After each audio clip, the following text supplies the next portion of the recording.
บายดีสบายดีงามเศร้าเด้อมันสบายดีทุกคน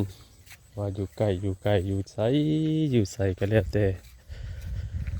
มาพบมาพอกันอีกกับธรรมชาติบรรยากาศยามเศร้าอยู่ที่ท้องไร่ท้องนาอยู่เก่าคือเดิมมื้อนี้มาอัปเดตบรรยากาศให้เบิ่งอีกอยู่บ้านเฮาบ้านโคกใหญ่เมืองอุทุมพรแข้งสวรรณเขตเฮาเบิ่งบรรยากาศพี่น้องเอ้ยสัตว์คักสัตว์แน่บรรยากาศตอนเช้าเนาะตอนนี้ก็พอดีแดดอันกำลังออกก็พอดีอากาศดีนะอุ่นๆเนาะกับแสงแดดเพราะว่าฤดูนี้มันเป็นฤดูหัวลมสิออกแล้วมันก็ตื่นเช้ามาอากาศสีเย็นๆท้องฟ้าเป็นสีน้ำเงินเบิดเลยเป็นอากาศนั่นอากาศสีเย็นๆแน่ตอนเช้ามีลมแล้วก็ลงมาทางไหหน้านี่ก็มีน้ำหมอกเต็มอยู่น้ำใบเขาเลยน้ำมันใบหญ้านี่มีแต่น้ำหมอกเบิ่งสีน้ำหมอกงามๆพี่แต่ลงมากับพอดีมาถึงแสงแดดอ่อนๆก็แล้วก็บ่ฮ้อนพอดีอุ่นๆคักพี่น้องเลยนะคุณแหละลงไปเลาะทั้งตรงไห้ตรงหน้าเฮาทั้งกล้วยทั้งห้องหมู่ใดมีน้ำยังข้างยังคังไปจอบไปเบิ่งเถื่อมีปูมีปลามีกบมีเขียดมีกุ้งมีซิวเนาะมีอย่างก็แล้วแต่พ่ออย่างเอาอันนั้นพี่น้องเลยความได้ลงไปเลยลังมือกับโบได้ก็ลงไปซื่อๆตื่นเช้ามาเขาก็ต้องยืดเส้นยืดเอ็นต้องย่างเนาะอยู่บ้านนอกเขาจิไปย่างทั้งได้พี่น้องเขาบอกย่างน้ำตรงไหนตรงหน้าน้ำหัวน้ำส่วนย่างเห็ดหันเห็ดนี่ก่อนสีไปกินข้าวก่อนสีปั่นข้าวเศร้าก่อนสิกินข้าวเศร้าก็ย่างก่อนย่างอาบหมอกอาบแดดนะพบพ่อกันแล้วก็ทักทายเข้าสู่กับช่อง YouTube ของลุงใหญ่เด้อพี่น้องเลยเนาะช่องนี้ก็บ่มีประโยชน์ดอกพี่น้องเลยมีแต่บรรยากาศและธรรมชาติป่าหญ้าและต้นข้าวถ่ายตามฤดูกาลฤดูนี่ก็ได้เห็นข้าวเขียวและข้าวเหลืองได้พี่น้องเนาะโมเมนต์ว่าสิได้เบิ่งตลอดไปแบบนี้นะเอาเก็บภาพนี่ไว้เอาฤดูนี่ไว้อีกบ่ดนบ่นานฤดูนี่ก็สิหายไปได้พี่น้องเอ้ยเพราะว่าธรรมชาติเนาะมันเปลี่ยนแปลงไปนี่ก็บ่ดนแน่นี่นะตอนเราทายเล็กๆเนาะเขาทายมาเบิ่งกะมันก็สิเป็นพวกกันก้าเนาะเขาไถหุดให้หุดหน้าไถให้ไถหน้าบ้านก้าบ้านมุ่งนี่มันก็สิเปลี่ยนไปแต่ดูแล้วก็เป็นทงหน้าเขียวสะอุ่มไปเบิดอีกบดลบนหน้ากับทองหน้าก็สิเป็นสีเหลืองบาดนี่แบบนี้เป็นสีเหลืองเดียวไปทางใดก็เป็นสีเหลืองเบิดบาดนี่อีกบดลบนหน้าอีกได้ไปจ้องไว้บาดนี่กับป่าหญ้าแถวนี้ก็สิตายไปยุบไปเป็นแทนเหลืองเบิดบาดนี่แล้วก็บ่มีความชุ่มชื้นเนาะมีแต่ความแห้งแล้งเนี่ยบาดนี่นั่นแหละเพิ่นว่าธรรมชาติมันเปลี่ยนแปลงไปต้นหญ้าดอกอย่างแถวนี้อันนึงมันงามแบบนี้นะที่ลุงใหญ่เคยถ่ายดอกไม้ดอกหญ้าเนาะนี่ก็เริ่มสิบ่เห็นเนี่ยจะหน่อยนี่เริ่มเบิดไปอันนี้แหละเพิ่นว่าตามฤดูกาล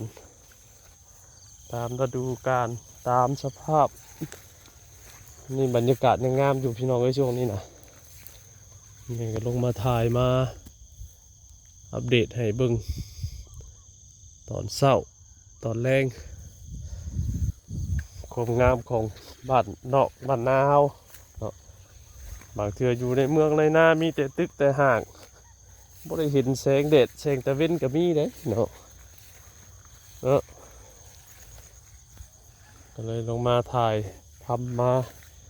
เบิ่งบ่มีประโยชน์ดอกพี่น้องเอ้ยมาพบมาพอกับช่องของลุงไงนี่บ่มีประโยชน์เนาะมีแต่ภาพบรรยากาศนี่ท้องไร่ท้องนามาให้เบิ่งกันทุกวันลุงไงก็ต้องได้ลงมาให้นาลงมาย่างมาเลาะมาเที่ยวมาเลาะเบิ่งเขาเบิ่งน้ำลำมือเลยพี่น้องเอ้ยเจ้าหน่อยนี่ก็สิอยู่กับให้นาตลอดแล้วเพราะว่าเขาก็เริ่มก้มเริ่มสีเหลืองเลยเด้นี่ถ้าสิไปใส่เนาะพี่น้องเนาะคำบ่อยู่กับให้กับหน้ากับหัวกับสวนนี่เป็นอาชีพของเฮาแต่พ่อแต่แม่เพิ่นพาเฮ็ดพาสร้างมาเนี่ยเขาก็เริ่มก้มเลยเขาลุงใหญ่เนี่ยอยู่กับนี่แหละอยู่กับหัวกับสวนกับต้นกับลีหาเลาะเบิ่งผูเบิ่งปลาก่อนมือได้มานก็มามือได้มานก็ได้กินมือได้บ่มานแล้วก็บ่ได้กินบ่ได้คืออันมีเงินเด้พี่น้องเนาะก็มีเงินอยากหยังก็เล่นซื้อกินรถบ่อึดน้ำตลาดตะลีของอยู่ของกินมันนอกมันนาเฮาหน่อยมันต้องหาอยู่หากินมีแต่หาได้บ่หากะบ่มีกินขยันมันเพียร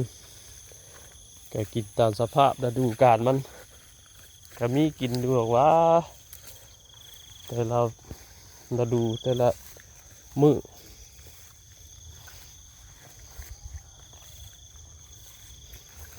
กินปูกินปลากินหน่อไม้กินหอยไปสั่นแหละพี่น้อยเนาะบางเทื่อก็มีเงินมีคำก็ไปซื้อกินน้ำยู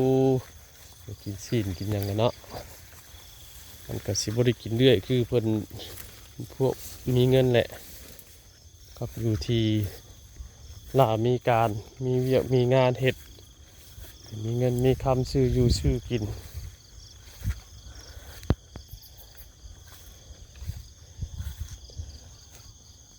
แต่ว่าทางเฮามันก็กับการอยู่การกินมันก็ของทางไผ่ทางมันเลยเนาะชิ้นของทางไผ่ทางมันเลยพี่น้องเอ้ยต้นไม้ต้นหญ้านี่ก็เริ่มงามอยู่นี่ใกล้แล้วพี่น้องเอ้ยใกล้สีเบิดฤดูกาลต้นไม้อันนี้ดอกหญ้างามดอกหญ้าธรรมชาติพี่น้องเอ้ยยังไงก็เป็นคนมักดอกไม้โอ้โหคือกันหน้าตาปานโจรหักจิตใจนี่โอ้ยอ่อนโยนพี่น้องเพ่ความสวยความงามเห็นดอกหญ้าดอกอย่างนี้บ่ได้ต้องเก็บภาพเอาไว้เบิ่ง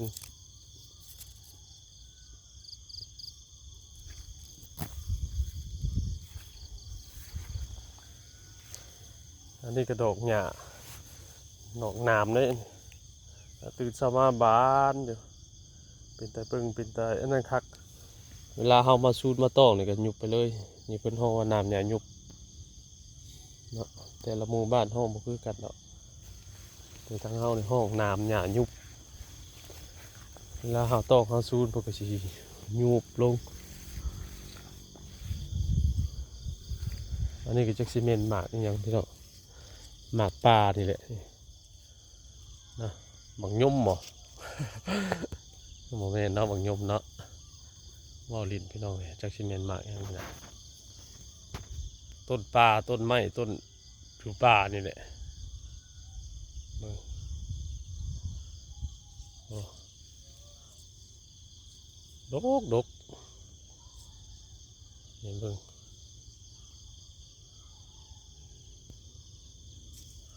จากต้นนี้เนาะ งาม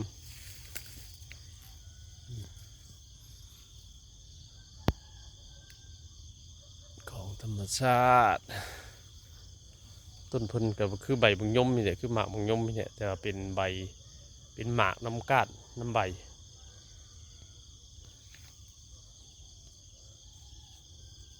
ต้นไม้ต้นปลางามพี่น้องเอ้ยลงมาสัมผัสกับบรรยากาศแบบนี้แล้วก็สบายอกสบายใจมีชีวิตชีวาขึ้นไปอีกดอกไม้กำลังงามช่วงนี้นะมันจะเข้าหน้าหนาววะ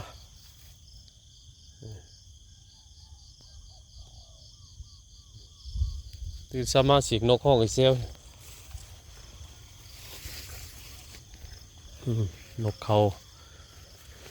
ห้องหาคู่เลยทั้งนกเขาทั้งนกจิตเฟืองทั้งนกโอ้ยหลายพี่น้องเลยป่าไม้ดอกไม้ไปทางใดก็มีแต่ดอกไม้ดอกหญ้างามรับตอนเช้าเนาะบรรยากาศก็ดีพี่น้องเลยบรรยากาศแสงแดดก็ทะลุแสงแดดอ่อนๆเดี๋ยวตรงหน้าก็ปลาเข่าเดืองอลาม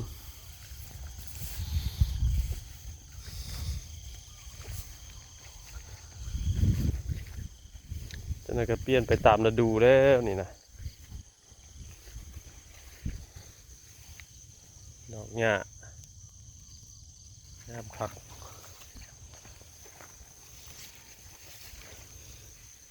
นะพี่น้องพามาเลาะชมดอกหญ้ากับบรรยากาศโอ้ยน้ำกันยังบกเนาะน้ำให้น้ำบกแล้วพี่น้องสิบ่มีเสียงเลย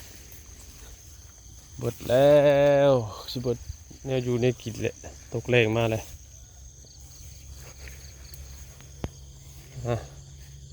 เม็ดซอยม้อยน้ำโบโตนแล้วก็บ่มีปลาของปลาก็อยู่กับน้ำนั่นบ่มีน้ำกับบ่มีปลาที่เอามาจอบมายามอยู่สั่นแหละเรามาพอสิได้ยัง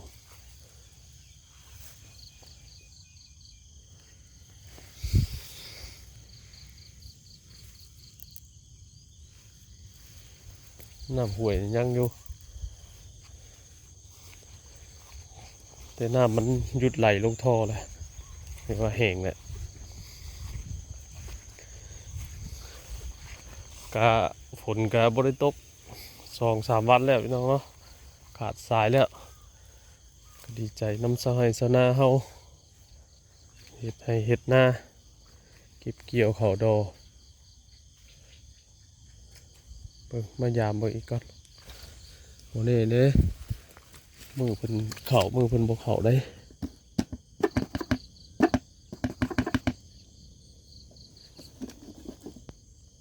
มิดเงียบ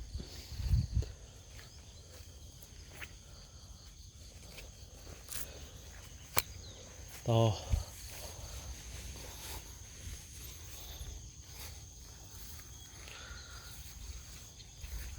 เสียงนก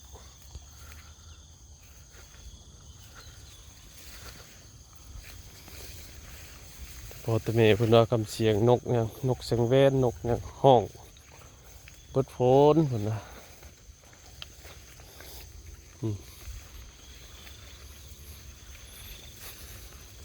แต่ว่ากับโบเน่เนาะเรื่องบางเรื่องแต่สังคมสมัยนี้มันบ่มีอย่างแน่นอนหรอกพี่น้องเอ้ยนี่เป็นดอกบ้านเราสิห้องดอกน้ำพึ่มกกน้ำพึ่มบ่อาจสิห้องบ่คือกันนี่ทั้งดอกทั้งหมาก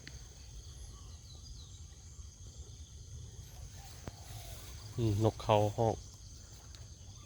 องคอยคูหาคูตื่นเช้ามาตื่นแต่นอนหาอยู่หากินเซลว่าว่าคน น้ำก็หยุดไหลเด้อเบิดละเบิดละ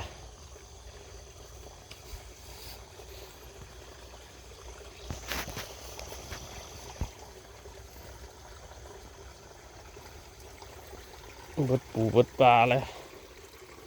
เบิดกุ้งเบิดซิวเลยขอไปดูเลขเนี่ย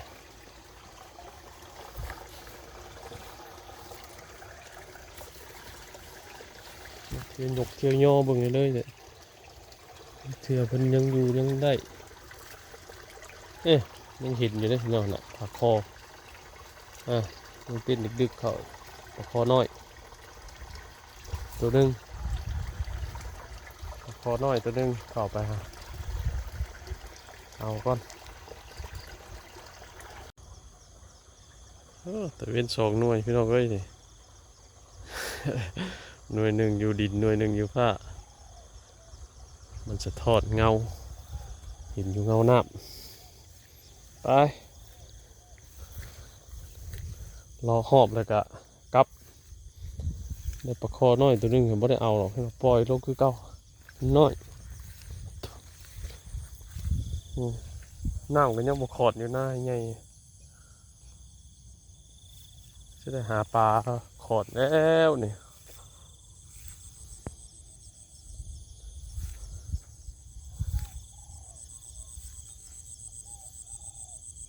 นกเขาห้องว่าเด้อ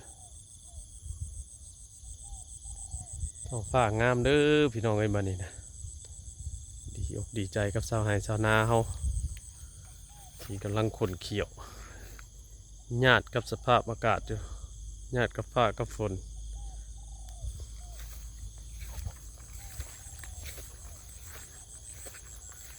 ขุนเขียวจากเลี้ยวจากทั่วเฮ็ดหยังก็ลำบากกับมันนั่นเฮ็ดหยังก็ยากกับมันนั่นยากกับปากกับท้องบ่กินมันอยากบ่ปากมันยังมีลมหายใจพี่น้องเอ้ยเห็นจังไรเนาะบ่เฮ็ดบ่สร้างก็คือว่าคนบ่มีแนวคิดบ่มีปัญญาก็จำเป็นต้องสู้ต้องซนกับชีวิตถึงมันสิทุกข์ยากร่างกายแต่ก็ขอให้สุขกายสบายใจเฮ็ดหยังก็สบายอกสบายใจถึงสินักถึงสิเบาถึงสิเมื่อยสิล้าก็ยังมีแรงสู้เลยถ้าทุกข์ใจนี่โอ้ยลำบากฮะแต่สู้ซนไปนำกันเอาให้ชาวนาเฮาแต่ละหม่องแต่ละบอนกำลังขุ่นเขียวกันตอนนี้เนาะไปเลาะหอบเลยพี่น้องเอ้ยบัดนี้ลงมายามคำบอกลงมามันก็เป็นของใจอยู่ย่านว่าเพิ่นสิถือที่ยังหั้นนะก็ลงมาเห็นแล้วก็สบายอกสบายใจเนาะเลาะแต่ละเช้าแต่ละมื้อ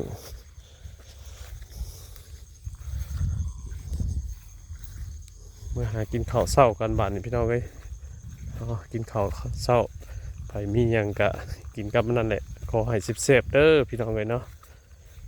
อยู่ดีมีแฮงเบิดสุขุสุคนพบพ่อก็ดีคลิปหน้าพี่น้องเอ้ยเป็นกำลังแรงใจให้ลุงใหญ่น้ำแน่มาเขามาเบิ่งธรรมชาติตามฤดูกาล